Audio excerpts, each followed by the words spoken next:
I have my cook. I don't want to make the same mistake I did yesterday. Leave my cookie and the coffee for too long. So I'm going to count real quick and try not to lose my cookie and the coffee again. So good firm grip. 1, 2, and 3.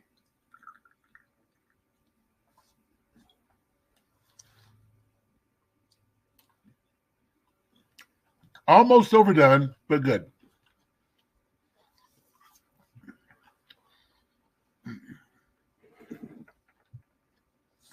I don't know why I started dipping my cookie in the coffee. That's been a thing with me for a long, long time. Anyway, so day 4. Carpe Diem. Okay, seize the day. Guess what? The first thing you have to do if you want to seize the day, if you want to glorify God, and what you do is you get out of the driver's seat. I've seen those bumper stickers, you know what I mean? It says, Jesus is my co-pilot. I'm sorry, doesn't work that way. He's not the co-pilot. He is the pilot. And the fact that we say he's co-pilot means we're still trying to be in control, which is not a very smart thing to do. You know what I mean? Well, the reality is he's the Lord and we're not. But what does Proverbs teach us? Proverbs teaches us to trust in the Lord with all of our heart. Lean not on your own understanding. In all your ways acknowledge him, and he will direct your path. Now, let me point something out to you. I'm going to say it real slow. Trust in the Lord with all your heart. You know, in the Old Testament, the word is trust. The New Testament is faith. They are synonymous. Faith generates trust. Faith is not knowledge. Faith is a way of being. So we trust in the Lord with all of our heart, the whole of me. I don't lean on my own understanding. Why? I'm not that smart. I have to face it. How smart I am? I'm a pretty smart guy. But the reality is I'm not that smart compared to him. So trust the Lord with all my heart. Lean not on my own understanding. Don't trust your own understanding. In all, big A, all, completely inclusive, all in all, everything. In all your ways, acknowledge him, which means get out of the driver's seat. Let him drive. So trust in the Lord with all your heart. Don't lean on your own understanding. In all your ways, acknowledge him, and he will direct your path. Let me put it like this. He will direct the path. The one, the only, the path. What does our new covenant, the New Testament, teach us? When Yeshua says, I am the way, the truth, and the life, no man comes to the Father but by me. But let me give you some Hebrew Jewish insight. Trust in the Lord with all my heart. Well, okay. What does it say about Yeshua? I am the way. The word here in Hebrew, because I oftentimes read my New Testament Hebrew, the word way is derek. It means road. Same as path. It's a road. Okay. Trust him with all your heart. Okay. Lean not on your understanding. So Yeshua is saying here in the new covenant, I am the road. Okay. I'm the way, the truth. I am emet, truth. But not just true stuff. It means there's no untrue in God. If I say truth, that's a single item. God is true. And every morning in our prayers, we say, God is true. Okay? So I'm going to trust with all my heart. I'm going to acknowledge him with all my brain. Okay? Okay. Are you still following me? Maybe I'm confusing. I don't know. I'm having a good time. Who cares? So anyway, I trust the Lord with all my heart. I lean not on my own understanding. Now, back to the New Testament. Jesus says, I am the way, the wreck, the road. I am the truth, emet. And I am the life, chai. Not hi, chai. which means he is the eternal life. He is life. Okay. So if I take what Yeshua says, he is literally saying, I am the road to truth and to life. You have to go that direction. You can't go wandering off in some other direction. That's why you got to get out from behind the driver's seat. You got to let him direct the path. You got to let him drive. And sometimes he'll drive you through a very tough area in your life. Sometimes it might be a swamp, or it might be mountains, or hills, or valleys, or dark places, or glorious places. But it's his to drive. You know, some things, I believe it, a lot of Christians and Jews don't get, is that we were never meant to be in the driver's seat. We were meant to ride along with him. If anything, I'm not his co-pilot. I'm the stewardess on this flight. Can you imagine me as a stewardess? I'm cracking myself up. Thank you, Sherry, for that coffee. So anyway, all this simply to say that if you are in the driver's seat, you are in control. And if you're in the driver's seat, you're in control. It's your fault. What? That you're not getting where you want to be. You want to grow in the Lord, you got to put him first in everything. Everything. You put him first in your finances. You put him first in your relationships. You put him first in your day-to-day activity. You put him first. I watched a couple hours of that revival yesterday, live, and I think it's the real deal. And we're going to be talking about that tonight on Wake Up. But one thing I noticed is that the people have been doing this for 13 days straight. No breaks, all night long, 13 days straight, people coming and going, all being a part of the revival, you know, and it's glorious. They're not concerned about, oh, what time it is.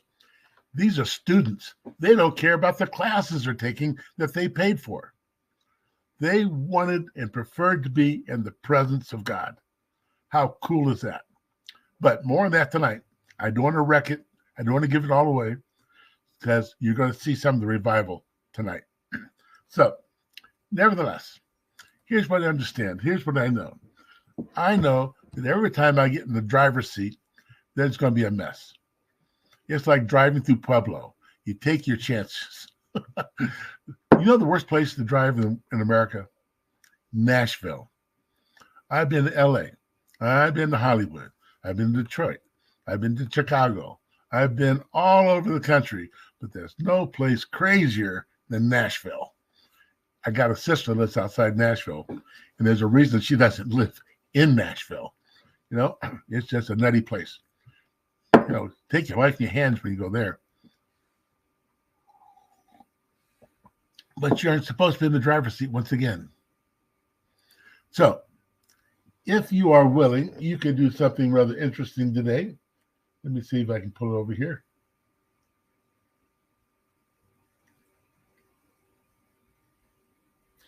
What you can do is choose to get out of the driver's seat.